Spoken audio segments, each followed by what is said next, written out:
안녕하세요. 오늘 읽는 책 시작하겠습니다. 톨스토이 대작 읽기 두 번째, 안나 까레니나 편입니다. 오늘은 안나 까레니나 첫 번째 시간입니다. 많이 기다리셨죠?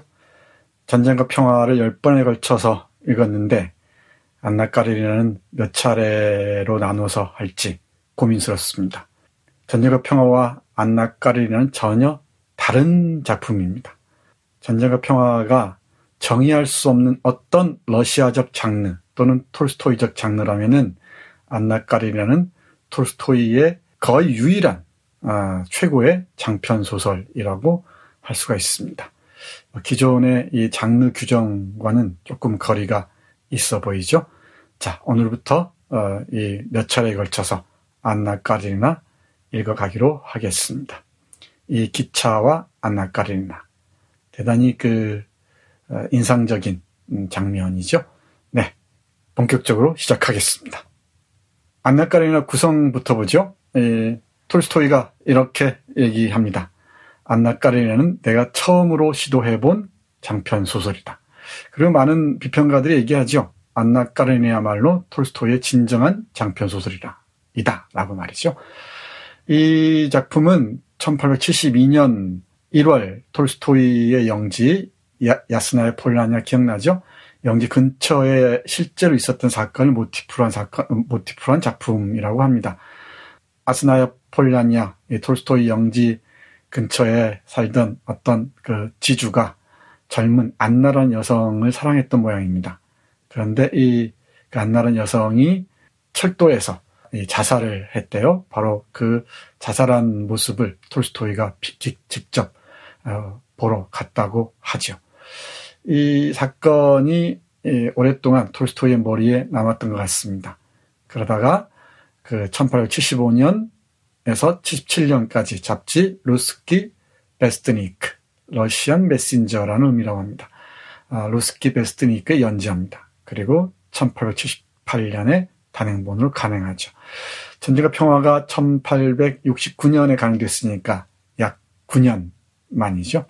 안나 까레니나는 총 8부 239개 장으로 구성되어 있습니다. 제1부가 34장이고요. 2부가 35장. 한국어판에는 제1권에 실려 있습니다.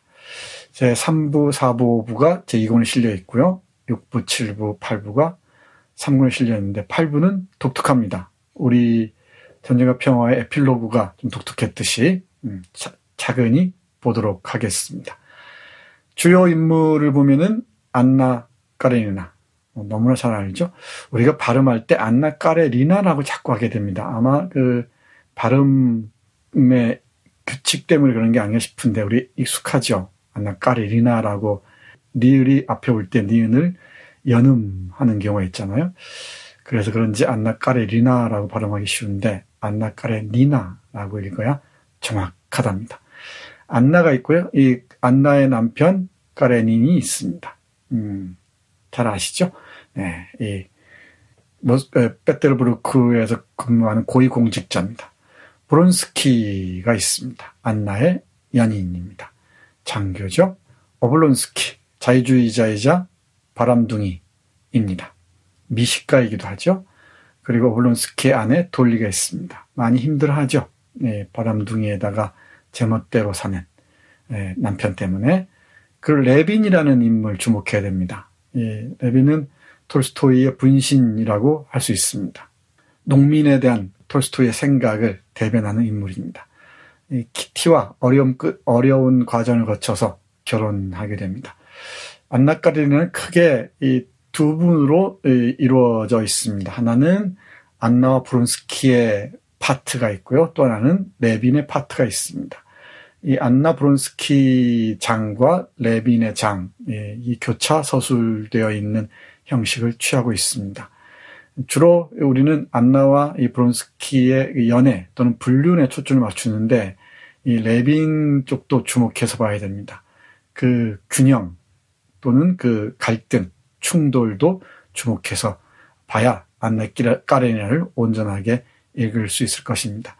영화를 보면은 레빈은 부수적인 인물이 되는데 소설에서는 그렇지가 않습니다. 아주 중요한 인물입니다. 영화 얘기는 또 차근히 말씀드리도록 하지요. 제1부 개요보겠습니다. 자유주의자 오블론스키의 아내 돌리는 남편의 바람기와 낭비벽 때문에 고통스러워합니다. 바로 아내 돌리가 괴로워하는 모습으로 시작되죠. 그리고 물론 남편인 오블론스키도 괴로워합니다. 여기 우리가 잘 아는 유명한 문장이 나오죠. 첫 문장. 행복한 가정은 서로 닮았지만 불행한 가정은 모두 저마다 이유로 불행하다. 오블론스키 집안이 불행하다는 얘기겠죠. 이 오블론스키가 프랑스인 전 가정교사와 바람을 피우고요. 그것을 안 아내 돌리가 고통스러워합니다. 그래서 평화의 메신저로 오블론스키가 자신의 여동생 안나를 모스크바로 부르죠. 그러면서 일이 시작됩니다. 키티에게 청혼하기 위해 모스크바에 온 레비는 세르비츠키가 야외에서 키티에게 고백하지만 키티는 브론스키에게 마음이 쏠립니다. 이 키티, 브론스키, 레빈의 삼각관계에 주목하시기 바랍니다. 세르비츠키가의 세 딸이 있죠. 바로 돌리, 그리고 키티, 그 가운데 나탈리가 있습니다. 한편 안나는 오빠 오블론스키와 돌리를 화해시키기 위해 모스크바로 옵니다. 안나를 마중 나간 오블론스키, 어머니를 마중 나간 브론스키. 그리고 기차에서는 페테르부르크에서 모스크바로 오는 그 기차에서는 오블론스키의 여동생 안나, 우리가 아는 안나 까레니나죠. 그리고 브론스키의 어머니 백작 부인, 브론스카야 백작 부인이 얘기를 나누죠. 함께 여행 동반자가 됩니다. 철도역에서 브론스키는 안나를 처음 만납니다. 대단히 중요한 장면이죠. 러시아의 철도는 1860년대 말쯤에 완공이 됐다고 하죠. 페테르부르크와 모스크바를 연결하는 철도가 말이죠. 근데 이 러시아의 철도역 명이 좀 독특합니다. 모스크바에 있는 철도역 이름 페테르부르크역입니다. 그러니까 페테르부르크 행 철도역이란 뜻이겠죠. 네, 그 조심하셔야 됩니다. 여기 보면은 마중 나간 역이 분명히 페테르부르크역인데 왜 모스크바로 갔다고 하지? 좀 의아하죠. 러시아의 역 그 명명법이 특이해서 그렇습니다. 화해 메신저 안나는 옳게 돌리를 위로합니다.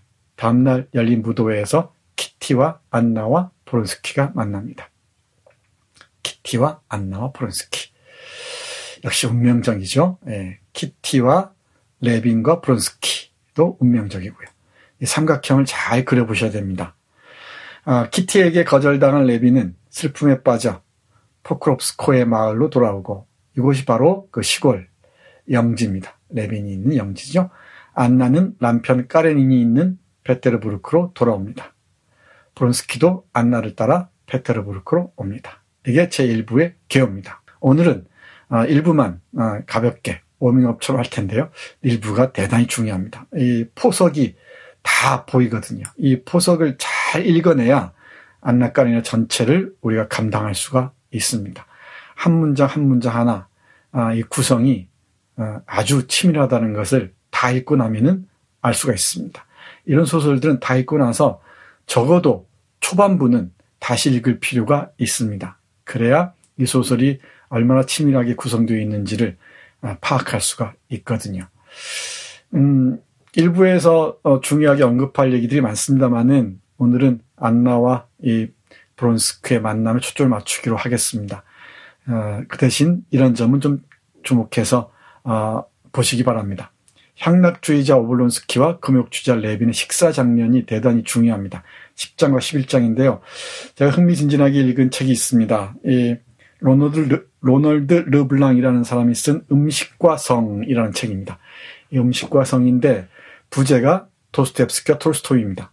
이 음식과 이 성이 어떤 관련성이 있는지 도스토옙스키와 톨스토이의 소설을 중심으로 해서 기술하고 있는 아주 흥미진진한 책입니다.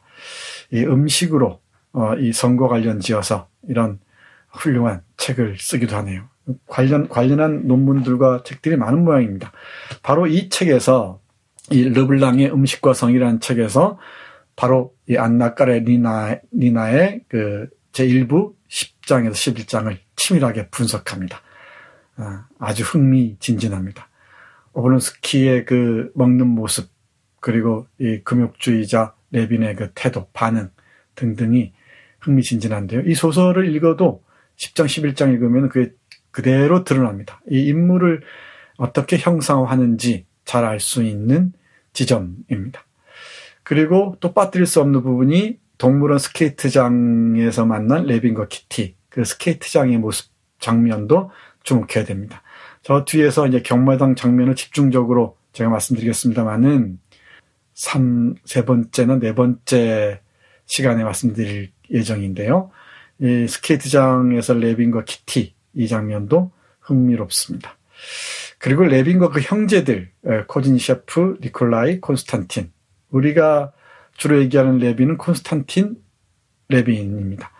코진 셰프, 배다른 형이죠. 아주 독특한 캐릭터들입니다. 니콜라이도 그렇고요. 사회주의자 코진 셰프, 그리고 니콜라이, 코진 셰프 작가죠. 니콜라이가 사회주의자고요. 어떤 그 논쟁이 벌어지는지 보겠습니다. 바로 이 시기가 도스토옙스키의 소설이 간행된 시점과 맞물려 있습니다. 도스토옙스키의 까라마조프가의 형제들이 간행된 게 1879년입니다. 도스토옙스키의 마지막 작품이죠. 1878년에 안나 까레니나가 발표됐으니까 1년 간격을 두고 정말 그 대작들이 간행이 되죠. 톨스토이가 1828년생이고 도스토옙스키가 1821년생이니까 7년 차이가 나죠. 둘은 정말 그 대단한 그 경쟁 그 관계에 있었던 것 같습니다. 눈에 보이지 않는 경쟁 관계에 있었던 것 같습니다.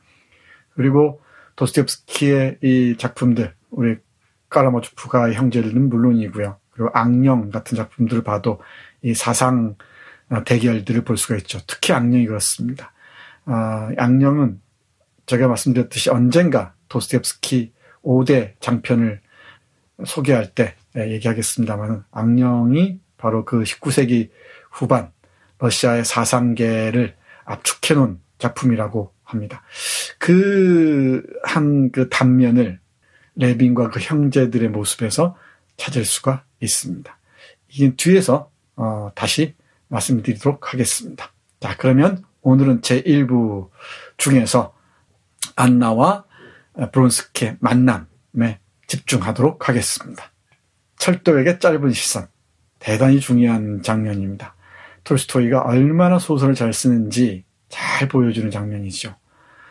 짧은 시선이 사실은 안나 까레니나 전편을 관통해버립니다. 이 짧은 시선의 습격, 이 습격이 브론스키와 안나의 삶의 행로를 완전히 바꿔놔버리죠. 그 장면을 이렇게 묘사합니다. 천천히 읽어보겠습니다. 이런 부분은 천천히 음미하면서 보셔야 됩니다. 그리고 밑줄 정확하게 그어놓아야 합니다. 브론스키는 차장을 따라 객차 안으로 들어가다가 기차에서 내리는 귀부인에게 길을 내주기 위해 입구에서 잠깐 멈춰 섰다. 사격의 절도가 몸에 밴 브론스키는 겉모습만 흘끗 보고도 그녀가 상류층 기부인임을 확신할 수 있었다. 그는 목례를 하고 객차 안으로 들어가려 했지만 그녀를 한 번 더 봐야 할 필요성을 느꼈다. 그것은 그녀의 미모가 대단해서도 몸에서 세련되고 소박한 우아함이 풍겨서도 아니었다. 다정다감한 그녀의 얼굴에 유난히 상냥하면서도 부드러운 표정이 감돌았기 때문이다. 그가 돌아봤을 때 그녀 역시 고개를 돌렸다. 짙은 속눈썹 때문에 어두워 보이는 회색 눈동자는 다정하고 주의 깊게 반짝이며 그의 얼굴을 바라보았다. 그녀는 그를 알아보는 것 같았다. 하지만 곧 누군가를 찾는 것처럼 주위 사람들에게로 시선을 돌렸다. 이 짧은 시선에서 브론스키는 억눌린 활기를 알아차릴 수 있었다. 그 활기는 그녀의 얼굴에서 춤추었고 반짝이는 눈 사이에서 노을거렸으며 붉은 입술을 곡선 모양으로 만든 알아볼 듯 말 듯한 미소 속에도 감돌았다. 어떤 충만한 감정이 존재를 채우고 넘치는 듯 그녀의 뜻과 상관없이 눈길의 반짝임과 미소에 드러나는 것 같았다. 그녀는 눈에 나타났던 환한 빛을 일부러 껐다. 하지만 그 빛은 그녀의 의지에 반해 보일락말락한 미소 속에서 다시 켜졌다. 대단하죠? 이 장면 하나가 안나 까레니나를 관통한다고 말씀드렸는데 과장이 아닙니다. 보세요. 이 짧은 시선에서 브론스키는 억눌린 활기를 알아차릴 수 있다고 얘기하잖아요. 억눌린 활기. 뭐에 의해서 억눌렸을까요? 이 20년 차이가 나는 남편 까레닌, 그 고위 공직자 정형화된 그 삶에 의한 억눌린 활기일까요? 아니면 페테르부르크 사교계에서 억눌린 활기일까요? 뭔가 감춰진 뭔가가 있습니다. 그 활기가 날개를 펼칠 수 있도록 열어주는 것. 그게 사랑일까요? 보세요. 그 활기는 그녀의 얼굴에서 춤추었고 반짝이는 눈 사이에서 너울거렸으며 붉은 입술을 곡선 모양으로 만든 알아볼 듯 말 듯한 미소 속에도 감돌았다. 몇 번이고 읽어도 참 톨스토이다운 대단한 문장이라는 걸 알 수가 있습니다. 이런 데서 대가의 풍모가 그대로 느껴집니다. 네, 이 문장 꼭 기억하시기 바랍니다. 또 볼까요? 이 문장뿐만이 아닙니다. 철도에게 불길한 징조인데요. 이 같은 장이 있습니다. 1부 18장에 여기 철도 자살인지 아니면 철도 사고인지 한 사람이 죽었죠. 그 장면입니다. 보겠습니다. 역을 나가는 사람들은 모두 방금 일어난 사고 이야기를 하고 있었다. 정말 끔찍한 죽음이야. 한 신사가 옆을 지나가며 말했다. 반토막이 났다는군. 내 생각에는 그 반대야. 가장 편한 죽음이지. 한순간에 갔으니 다른 사람이 말을 받았다. 어째서 조치를 취하지 않은 거지? 세 번째 사람이 말했다. 까레니나는 마차에 앉았는데 입술이 부르르 떨리고 간신히 눈물을 참고 있는 모습에 오블론스키는 놀랐다. 무슨 일이니 안나? 마차를 출발시켜 몇백 미터를 나아간 후 그가 물었다. 불길한 징조예요. 그녀가 말했다. 앞에서 서술한 짤막한 시선 그리고 이 불길한 징조 이 두 문장, 두 부분이 안나 까레니나라는 장편 소설 전체를 관통합니다. 이 불길한 징조가 안나 까레니나의 그 자살, 죽음으로 현실화하죠. 이 18장, 제1부 18장은 그래서 아주 중요한 지점이라고 할 수 있습니다. 철도역이 또 중요하죠. 이 철도와 소설도 상당히 흥미진진한데요. 이 박천홍이라는 아주 그 예리한 역사를 공부하는 사람이 있습니다. 이 사람이 쓴 책 중에 매혹의 질주, 근대의 횡단이라는 책이 있는데 잘 알려져 있지 않은 것 같은데 철도와 관련된 정말 좋은 책입니다. 거기에서도 이 안나 까레니나의 자살을 언급하죠. 그리고 철도 문고, 철도와 책에 관한 얘기들 아주 흥미진진한 이야기가 가득한 책입니다.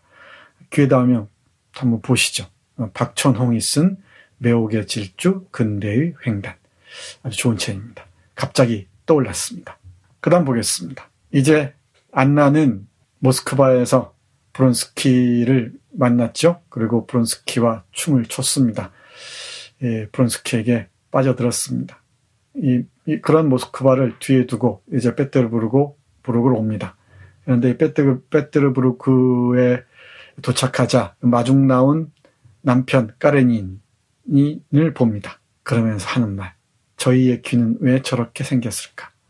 이게 왜 중요한 문장인지 잘 생각해 보셔야 됩니다. 이제 브론스키에게 마음이 빼앗겼죠. 그 억눌린 활기가 지금 날개짓을 하려고 하는 순간입니다. 그러니 이 남편이 예뻐 보일 리가 없겠죠.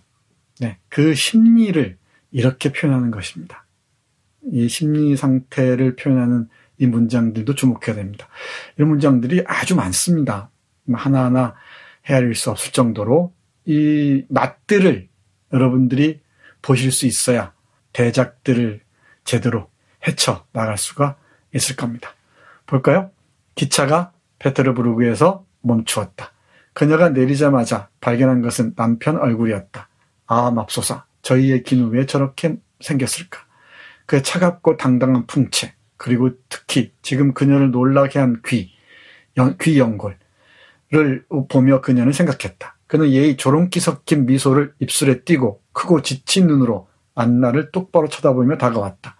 남편의 고집세고 지친 시선에 부딪히자 불쾌한 감정이 가슴을 짓눌렀다. 그의 다른 모습을 기대한 걸까?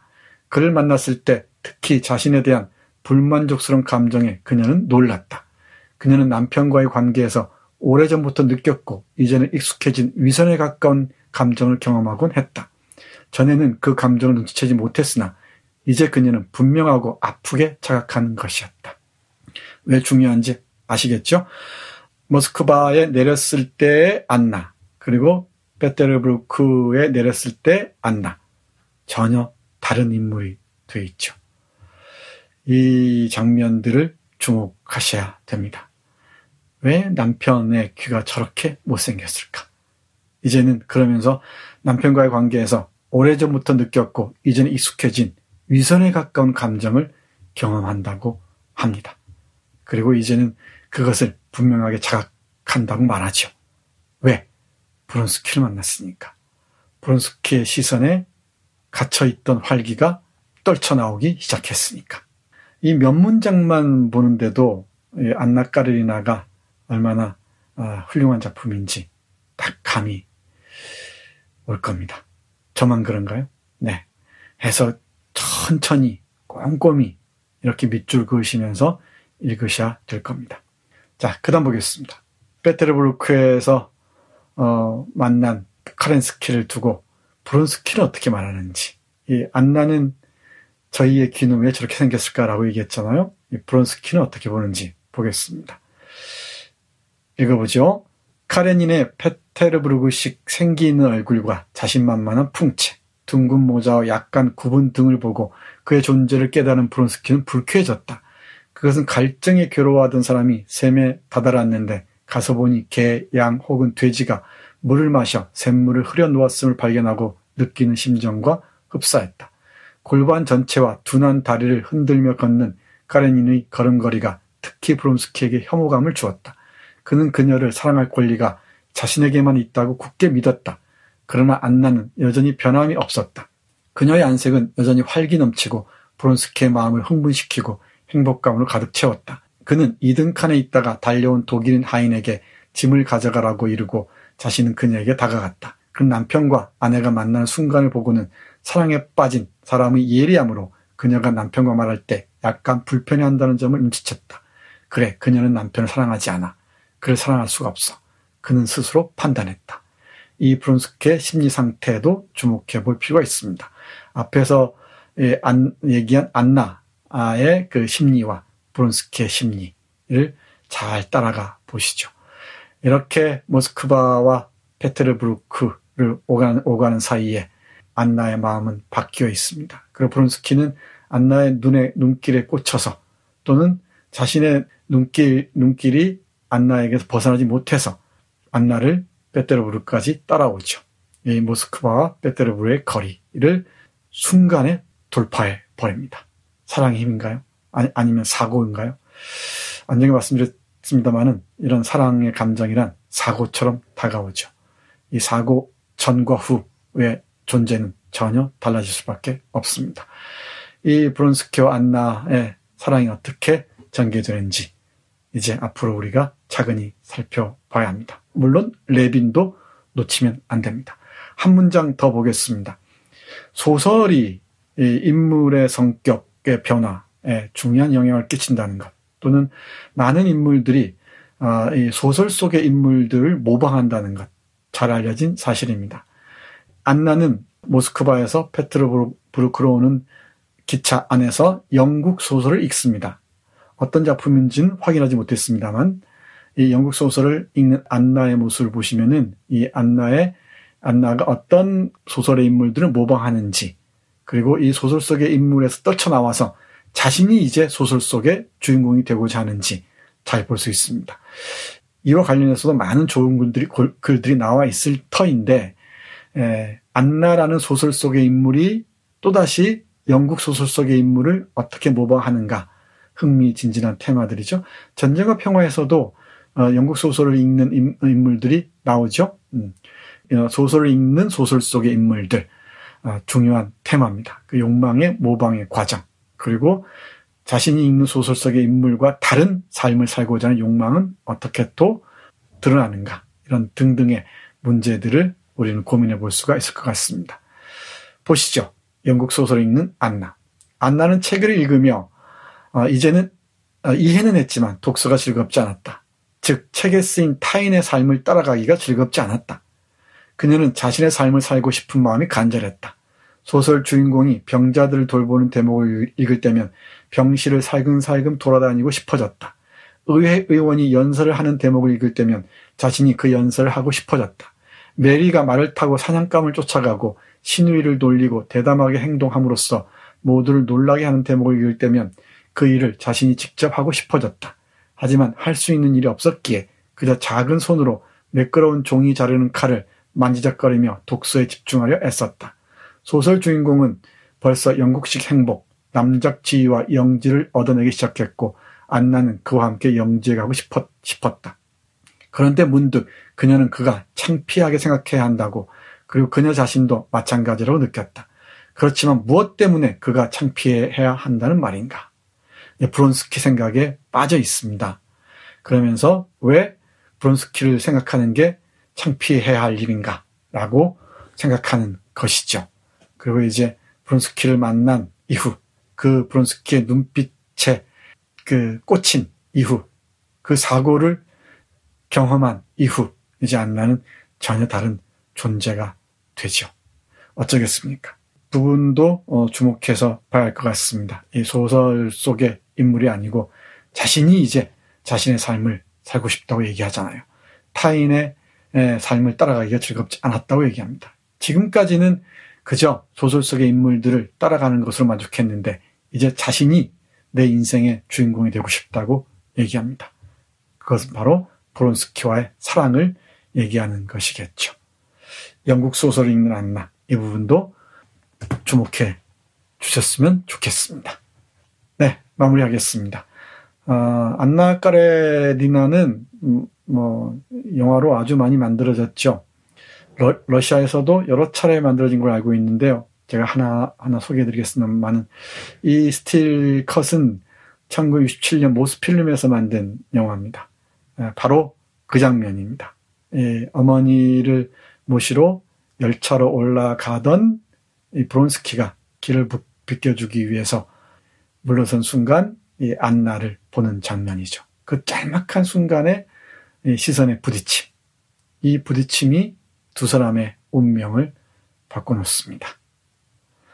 네, 오늘은 안나 까레니나 1부 중에서 총 8부 중에서 제 1부 브론스키와 안나의 짤막한 시선의 부딪힘에 초점을 맞추어서 얘기를 했습니다. 다음 시간도 기대해 주시기 바랍니다. 함께 해주셔서 고맙습니다.